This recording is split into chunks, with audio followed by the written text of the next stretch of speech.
You work with Foxy and some artists out that way. Have you had the opportunity to work with any artists out there on the West Coast? Yeah, I actually got a song.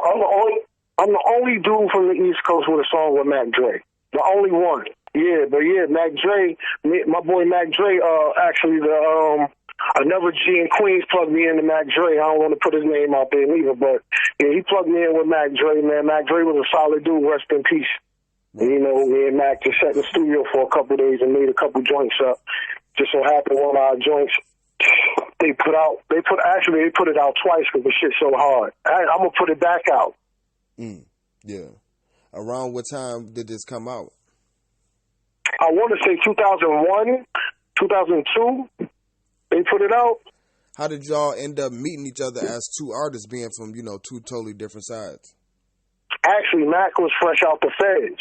Mm-hmm. You know what I mean? And I was fresh dealing with a situation with them dudes. You know what I mean? So I was on that side of town, and they brought Mac Dre through.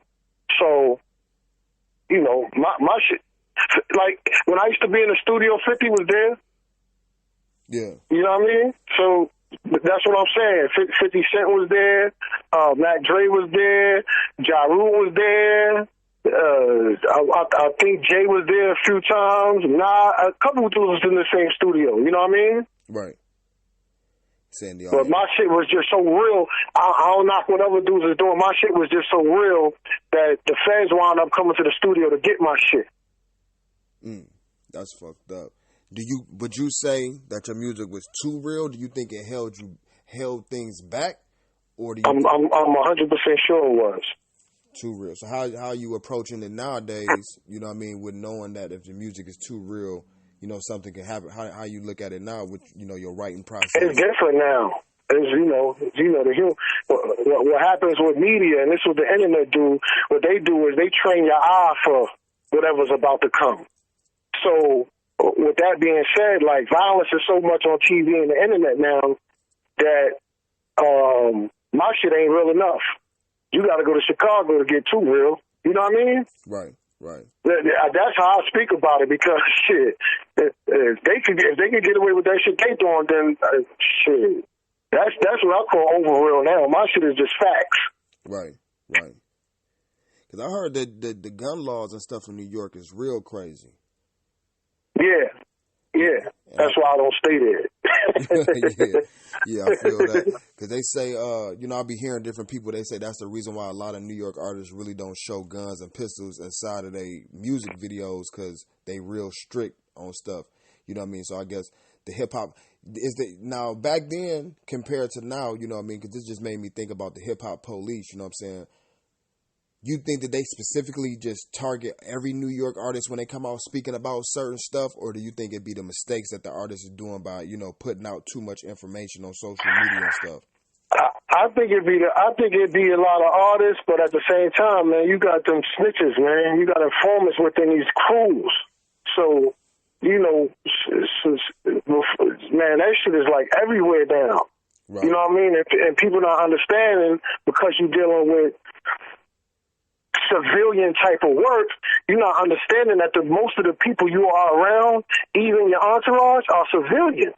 Right. So you can't include them in no street code. You get what I'm saying? That's why that's why I'm not everywhere like I used to be. Because there's certain shit that you live by that everybody around you ain't living by.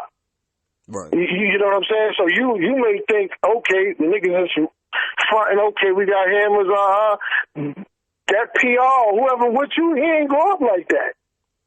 Right. So he hit the 911 button with that, he a snitch too, because he a civilian. You know what I mean? So that's what you got to worry about when you mixing this street shit with this music shit. Because remember, when you doing music, you're a civilian. When you doing street shit, you're a street nigga.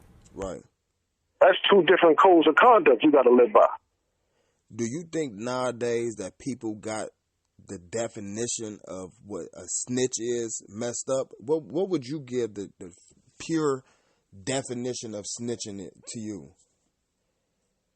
Because, you know, you got everybody say nowadays dry snitching, or people like the reason why I'm asking you this, because you just, you know, you're breaking down the difference between who's considered in the streets and people that's considered civilians, and that the civilians don't have to abide by those certain rules, and everybody throwing out this snitch card nowadays, you still go by the same, rules as if you got to show paperwork before calling a person a snitch?